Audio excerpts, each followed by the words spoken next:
I have a confession, Tristan, that I want to send your way really quickly. And that is that for Father's Day, which happened very recently at the time of this recording. By the time you're listening to this, Father's Day is like 6 months ago.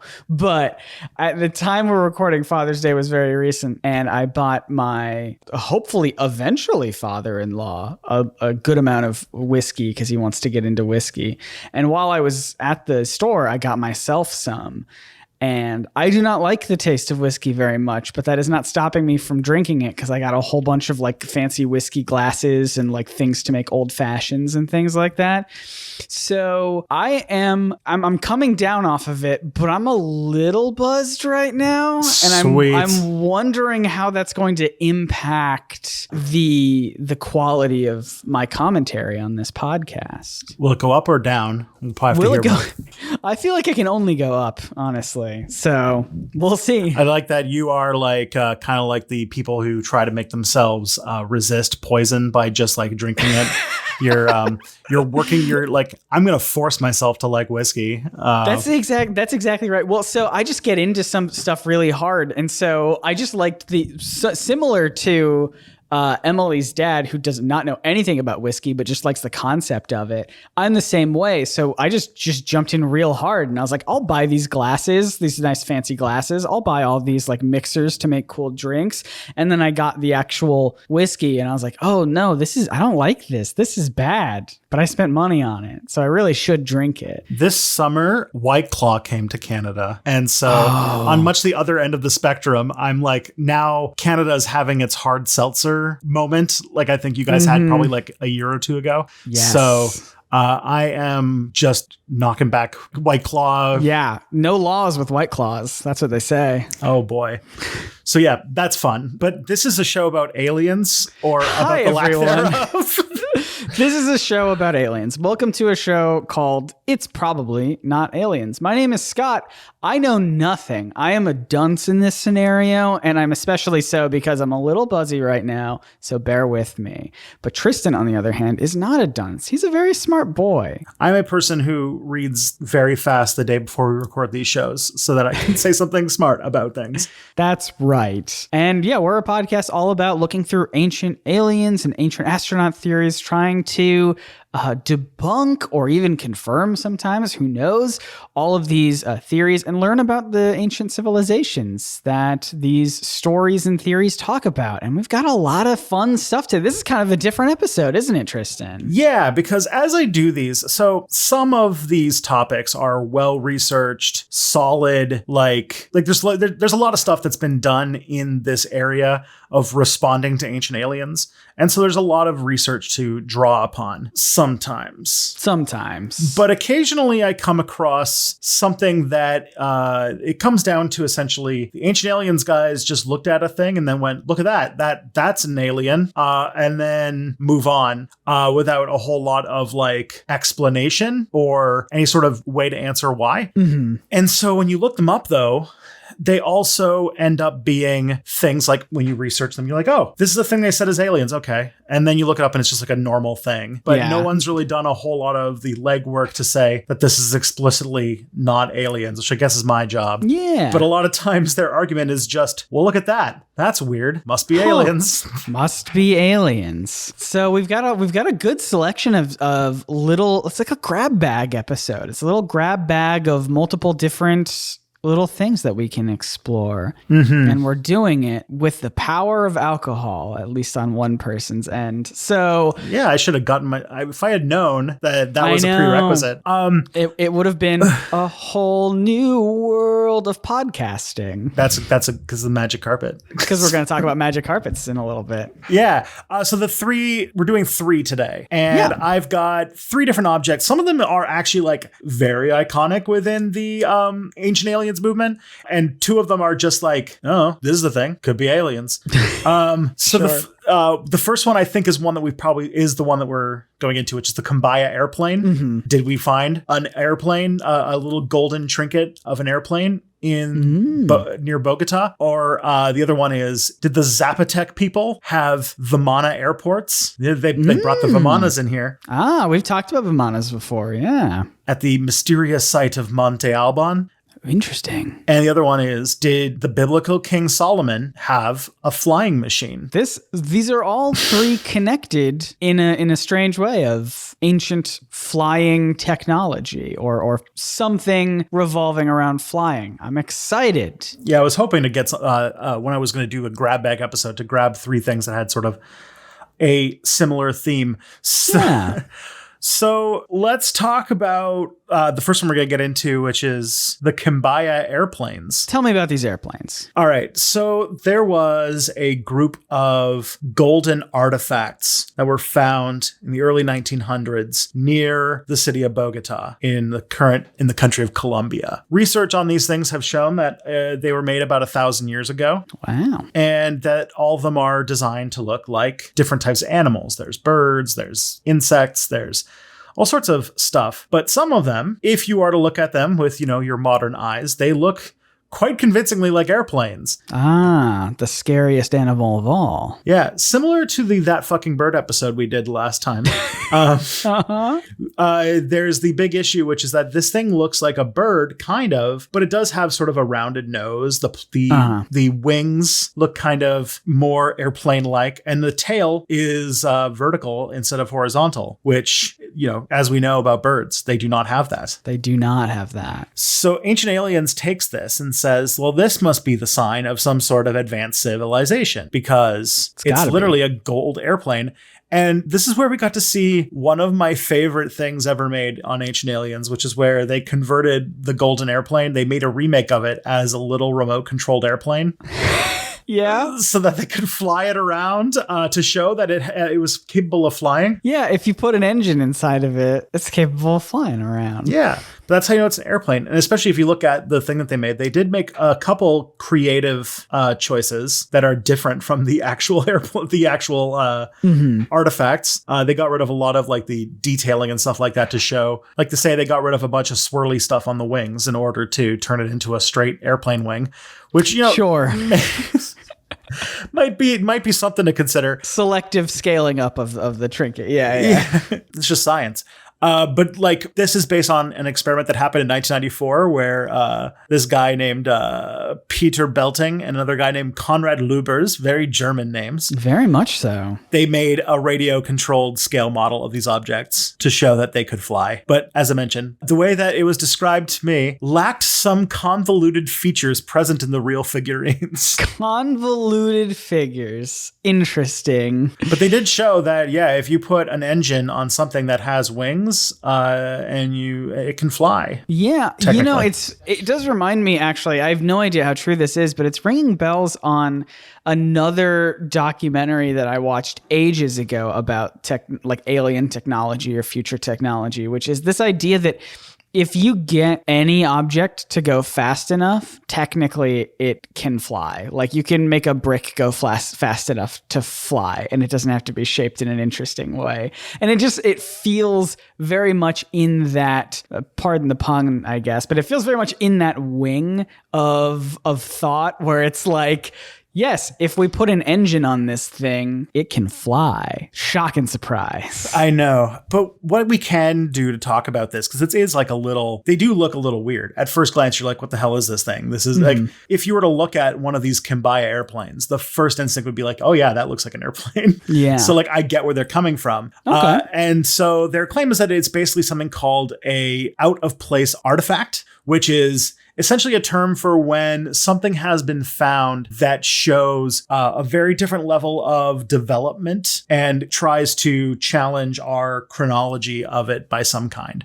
Sometimes it's like, finding too advanced technology in ancient times. Mm-hmm. So there's some more like logical ones than this. Like one that I came across recently when I was just bored and reading about dinosaurs for some reason.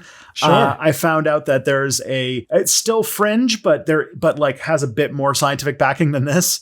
That some dinosaurs non-avian dinosaurs survived the asteroid impact for a few million years. Interesting. I thought you were going to talk about how there was some ancient technology in the dinosaur days, and I would have been like, hey, bud, ever heard of Flintstones? They're real. I think there's an episode of Star Trek Voyager, like one of them, like they find out that I think like what's that dinosaur called? The Parasaurolophus, the one that's got the big like banana shaped thing coming out the back of its head. Oh yeah. That hadrosaur evolved into humanoid aliens, and then they left Earth, and then humans evolved later. And fascinating. The whole joke is that the humans meet the aliens, and the aliens are like hardcore religious and they believe that this region they're in was made by their creators to be just for them. And so they don't believe like there's like this fringe theory that they came from another planet called Earth. Oh man. And so it's like a whole metaphor about evolution being done by dinosaurs. It's like, it's perfect. That's man, I gotta watch more Star Trek. Yeah, it's great, even when it's bonkers. But a lot of times these things show up. Another one that we probably will get into in a different episode is the Antikythera mechanism, which was found in the Mediterranean. It's sort of like a thing for calculating the phases of the planets and the moons and stars and stuff for astrological stuff. But by finding it, it did seem like it was like very far in advance of the technology of the day. Yeah, that one's definitely come up a couple times on Ancient Aliens. I'd be interested to do an episode about it. Mm-hmm. So, and they also go by the wonderful name of ooparts.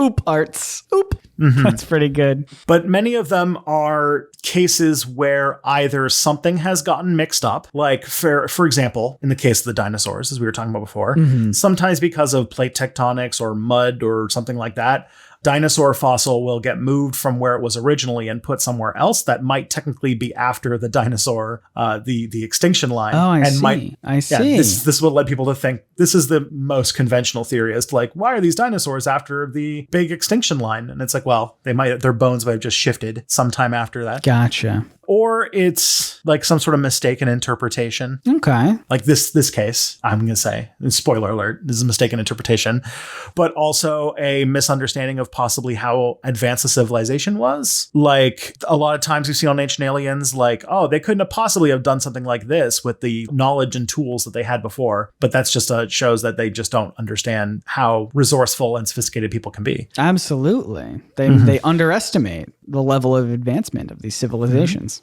And another one that comes up very often that I don't think we've gotten into, but I imagine played a role in a few of our previous episodes and probably will in the future, which is oftentimes artifacts are like locked away and they're not really super easy to get your hands on. Yeah. Or they've been destroyed or something or another like that. Sure. And so fairly often when you're doing research on archaeology, much like we are, because we haven't gone to museums to do research for this show yet, we are working off of descriptions by other people. And so if there is an inaccurate description or if somebody uses language that is, slightly flowery or interesting, especially if you like think about like the archaeology of old Victorian people and such, then you can draw a conclusion based on their descriptions of an object without, actually being able to see it yourself. That's interesting. It's like a little game of telephone where you hear it from someone and you make your own interpretation and someone says some other way and suddenly you're multiple descriptions removed from the actual thing that you've not even had an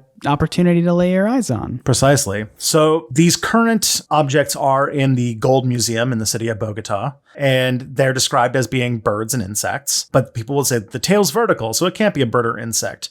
But I did find out about another kind of creature that has sort of something like wings and has a vertical tail. Okay. And that is fish. Never heard of them. Yeah. What are those? So if you look at the thing, if you look at the Kimbaya quote unquote airplanes and you really look at the sort of features of them, you could come to the conclusion that it could be an airplane or it could be a stylized carving of a fish. What are fish if not airplanes of the sea? I've always said that. It's true. Have you ever seen those ones that can like jump out and like they fly kind of? Yeah, they fly a little bit. They're very, like planes, fish have to be kind of aerodynamic or I guess hydrodynamic. I don't know. But they move through a fluid. You're right, actually. They absolutely do, yeah. Actually, there is a wonderful I say documentary series, but it's like, is it a documentary? There's something called The Future is Wild. Have you ever heard of this? No, I've not. So it's a 3-part documentary in in which they speculate basically they take a scenario where on Earth, all humans and all endangered species all die. And then they work with like biologists and evolutionary scientists and stuff like that to kind of write fan fiction and speculate about what the future of evolution on Earth could be. Okay. Oh, this is sounding familiar. Maybe I have seen this. It's been a while. It came out a long time ago. Yeah. But near the end of the series, when birds go extinct, the niche of birds is taken over by fish, by like flying fish that breathe air. Love it. So good on you, fish. Yeah. So it's one of those things. But like, yeah, it's a stylized fish. I'm sorry if we're going on a few tangents here. No, that's good. We've got a few things to cover, but no, yeah, I totally see that. That's an interesting way to look at it that I never would have put together by critically thinking. I would have been like, yeah, it's a weird bird, but you're right. It could just be a fish. Yeah. And the thing is that these are like pieces of art. The proportions and everything like that are, they're exaggerated because they're made by humans. And there is another one of these Kimbaya artifacts that looks like a frog, but the proportions are all crazy and it looks like that it could actually fly too. Everything can fly. But Ancient Aliens lets that one just be a frog, but they don't let the fish be an airplane. The fish has to be an airplane, but the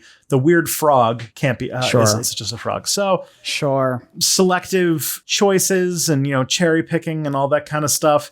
But again, it's another case of a thing that looks like a thing because we have modern eyes and are looking at it. Like if you were to carve a fish today, probably wouldn't carve it to look like that because it looks too much like an airplane because we've seen airplanes before. But not so the people who actually made it 1,000 years ago. Mm-hmm. Besides, if there were airplanes, where would they go? They would need airports and such, Tristan. Oh, someone's reading ahead. Mm-hmm. Yeah, so the other thing too, this came up in the episode of Ancient Aliens where they talked about Vimanas. We did an episode previously on Vimanas, which is sort of like a theorized flywheel-powered hovercraft made by ancient Hindus. And then they were like, well, where are these things? Like they tried to postulate that there was this international network of flying machines that cultural exchange that didn't happen. And, there's no evidence that it did. Mm-hmm. But they were like, well, they would need to be places where they can land. And so they posited that like the Nazca lines could have been airports. We can also refer back to that episode on the Nazca lines. Absolutely. But then there was another one, which is a place in Mexico called Monte Alban, which they point out that because the top has been flattened, because it's built on the top of a flattened mountain, that it could be a runway. This is literally how far we're going. This is how far their analysis goes. Okay, and that is it. It's just that it's flat, and so it could be a runway. Yeah, I guess they're kind of trying to make the argument that ancient peoples could not possibly flatten the top of a mountain. Okay, that doesn't seem true to me, though. Yeah. But this one was like on the screen for like a total of maybe 45 seconds. So it was literally, again, this one of those cases where it was just like, they could have landed anywhere. They could have landed on the Nazca lines and we're like, and then you have to be like, but what about, and then they're like, and you could have landed in Monte Alban. Look at how flat it is. Moving on to another thing. And it's like, wait, yeah. Can we talk again about how you think that a Zapotec city was an airport? 1 second. Do you have any evidence, any proof of what you're? Oh, okay. We're already on to the next topic. Okay, never mind. I don't have time to think about it. Yeah. So yeah, there's a mystery of how people flattened it, where all that material went. How could, as we're learning very frustratingly as we go through this thing, how could ancient people lift heavy stones? That is the question that has been asked several times and will continue to be asked on this podcast. And there are many, many ways that people have demonstrated, but I guess it's just impossible to fathom. So we're going to continue asking this question until the day we die. And it was based on astronomical stuff, which, we've learned that in Mexico, there was a high connection between things and the stars, but how could they look at the stars? How could they even think to do that without technology or something? I don't know. This happens a lot. And I think we've talked about this before, about this kind of like argument from verbosity, which is just like throwing so many arguments at somebody at a time that you can't even respond to them all. And if you're not really like watching it with a critical eye, you think, wow, they have such a good case. Look how many cases they have of like things look like airports. They can just say a whole bunch of stuff. I remember specifically in this show, they're talking about the pyramids, as they talk about the pyramids constantly, but they were talking about how it almost lines up exactly with a compass of north, south, east, and west before the compass was invented. And like the word almost is like so clearly the thing that separates it from being any kind of convincing argument. Like it's almost perfectly lines up. It's like, well, if it doesn't perfectly line up, then it's probably just a coincidence, huh? You think? Plus, if only there was some sort of, I don't know, like star that was in the sky that rose in the east and set in the west. If only there was some way to tell directions based on some glowy ball of fire in the sky. But no, you need a compass, so never mind. Yeah, or even if you needed a compass, like no one could have thought to put a lodestone in water and look which way it goes. Anyway. So Monte Alban is a place in the Mexican state of Oaxaca. Mm-hmm. And yeah, it is based on a low mountainous range, rises above the Valley of Oaxaca, and it was essentially the like capital city of the Zapotec Empire. Okay. Which the Zapotec Empire were just like, gosh, I'm really struggling with my Mesoamerican history here, but about 2,000 to 2,500 years ago, they were sort of the dominant society there at the time. And there was like, multiple classes because like there's several layers of civilizations with all the deep history that happened in this region. So pretty old place. Yeah. And the thing is that, the top has been artificially leveled. And the reason that it was probably built on a mountain, which, would be kind of weird, which definitely means it's an airport. Right. Or it was meant for defense because attacking somebody on the top of an airport or on the top of a mountain is difficult. That is also true. That makes sense. I can't think of too many modern day. I mean, I don't fly that often, but I can't think of too many airports I've been to that have been on the top of mountains, but I'm sure it made sense to some people. The thing about it that really, like when they say like, oh, how could somebody have flattened something over time or flattened something like this? And then like you look at like how long it took for them to build Monte Alban. It seems that Monte Alban was probably first settled as early as about 500 BCE, so about 2,500 years ago. But then people continued to live there and it continued to be an important part of that area and built upon and expanded for about 1,000 years. Okay, so this wasn't like a 2 to 3 year project. No. This is like a region that was important to Mesoamerica. Gotcha. And it's one of the first cities. It's one of the oldest cities in Mesoamerica, but it was there for 1,000 years and was used regularly for 1,000 years, which, that's plenty of time to flatten the top of a mountain. Yeah. I bet if you just walk around on something for 1,000 years, it flattens it out pretty quick. There's also that. It turns out if you hit rocks with other rocks, it's actually like you can break them. It takes a lot of work, but you can still do it. Oh man, you're blowing my mind here. So yeah, it was the center of a large scale expansionist empire that the Oaxacan highlands pretty much ruled the Oaxacan highlands for a long time. And they interacted with other Mesoamerican civilizations. So it's like well regarded. We have a lot of evidence about what these people were like because we have not only Monte Alban, but like we have like a lot of evidence of like what the Zapotec Empire was like throughout its history. And if they built airports, we probably would have found some of the other ones that they did. That's always been my biggest critique, I guess, of things about airports and airplanes is that we find what people believe to be trinkets of airplanes, but we don't actually find the airplanes.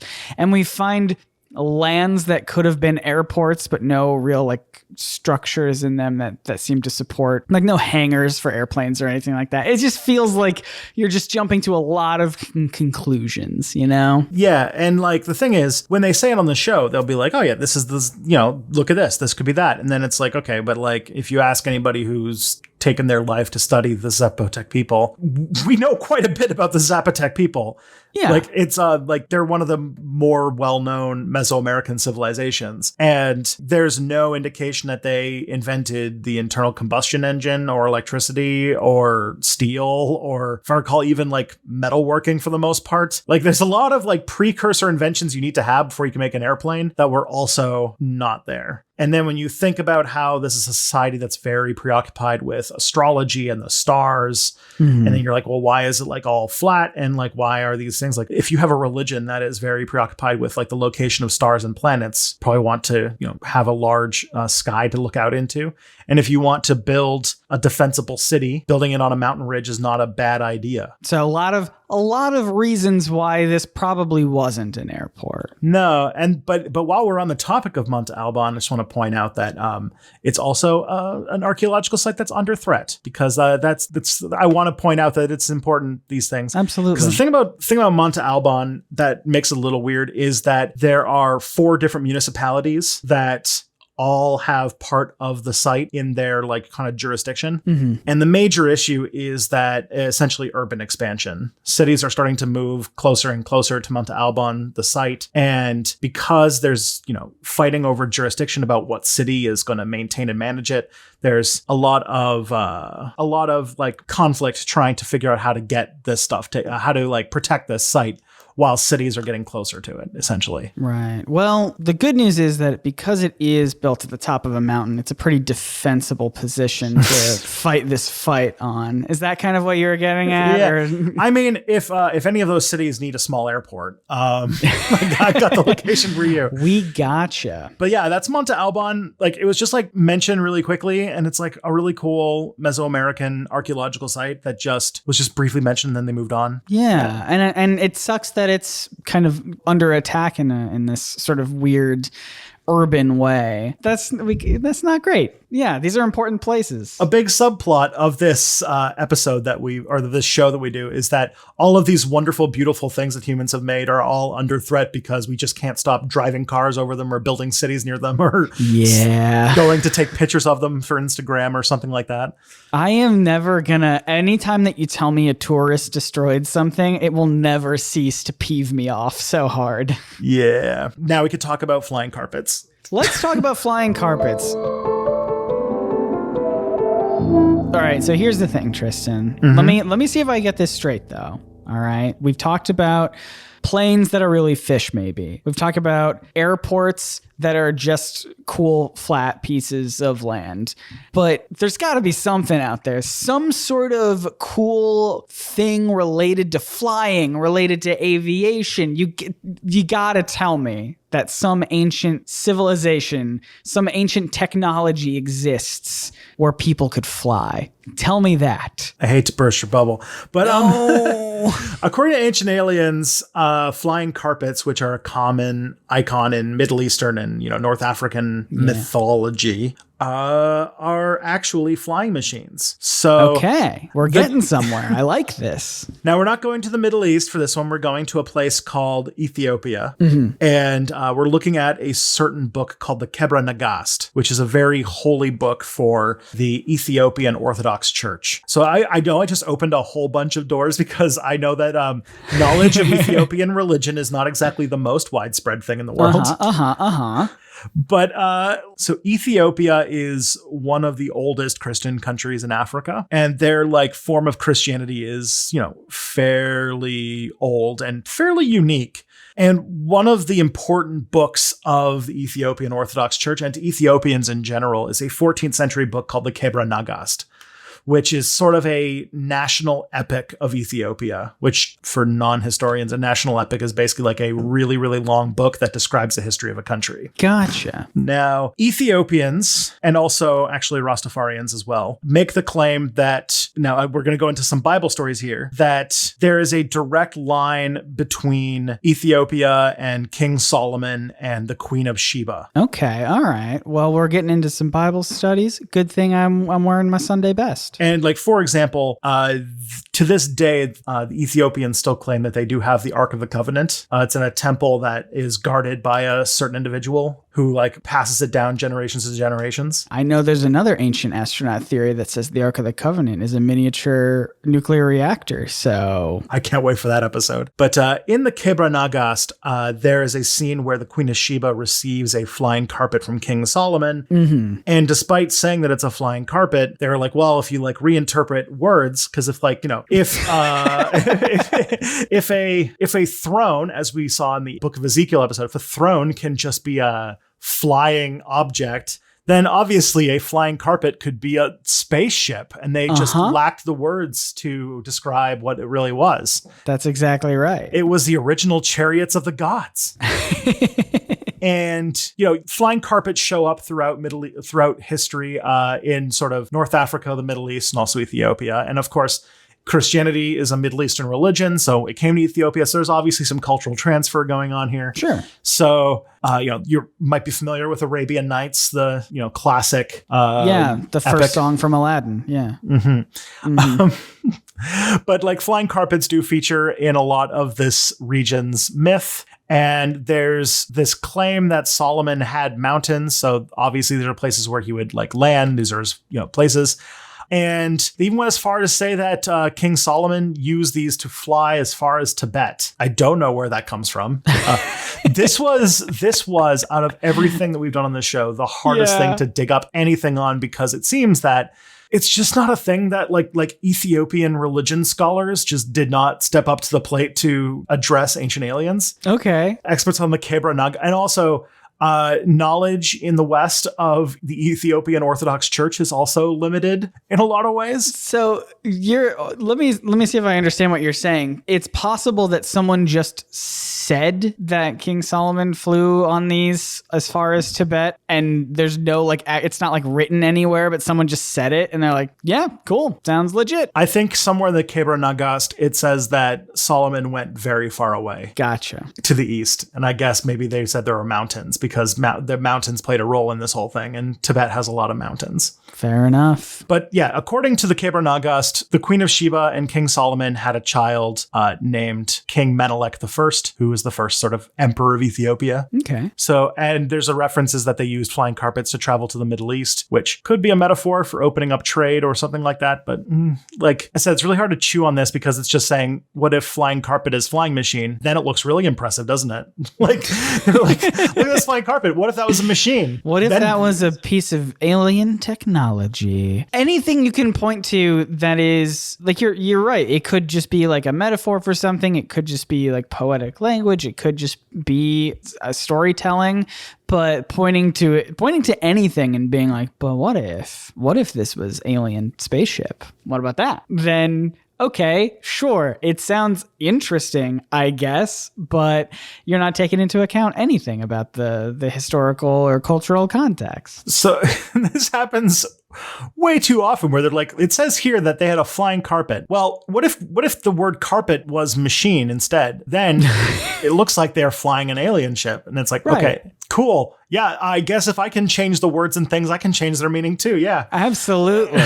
It turns out when you change words to sound cool, it does sound cool. Mm-hmm. So this is another thing that I thought was like a bit of a lesson to talk about, which is that there's this difference between documentary evidence and physical evidence. Right. Now, as a historian, we work almost exclusively in documentary evidence. It's looking at, piles and piles and piles of writings to sort of corroborate what's going on and figure out the evidence. But also there's documentary evidence and then there's physical evidence. And again, where's the flying machine? Where's the carpet? Or even like a lot of this is, I don't want to step on anybody's religious beliefs or anything like that, but this is like a lot of this is like biblical era things. Sure. And so like, there's articles of faith here and like, there's no skeleton of the Queen of Sheba or King Solomon as far as I know.